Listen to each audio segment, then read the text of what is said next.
জনাব মিজানুর রহমান আজহারিকে বলছি। বাঙালি হয়ে বাঙালির মধ্যে ইংরেজিটা একটু কম বলেন। এটা দিয়ে কি বুঝাতে চান আপনি? ইংরেজি জানেন, যারা ইংরেজি বুঝে তাদের কাছে ইংরেজি বলেন।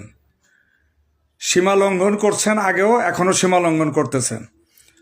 আমাদের নবীজিকে প্রথম বলছেন সিক্স প্যাক,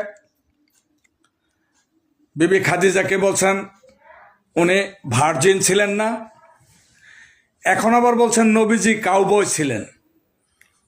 আধুনিকতা এবং ইংরেজির সংমিশ্রণে আপনি এত সীমা লঙ্ঘন করছেন যে আপনি যত বড় আলেমী হন, যত জবরদস্ত আলেমী হন, আর যত বড় দলের অনুসারী হন, সব ক্ষেত্রে কিন্তু আপনাকে জনগণ ছাড় দিবে না। বিস্লেম করে মুসলিম উম্মা কিন্তু আপনাকে ছাড় দিবে না। সংযত হন, ভাষা সংযত করুন।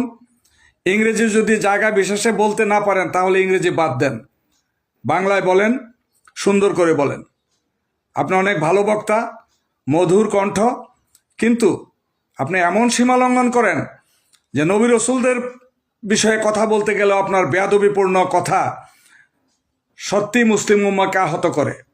সংযত হন, সাবধান হন, অন্যথায় কিন্তু জনগণ একবার যদি খেপে যায় তাহলে কিন্তু এই জনপ্রিয়তা একেবারে নদীতে ভাসিয়ে দিবে।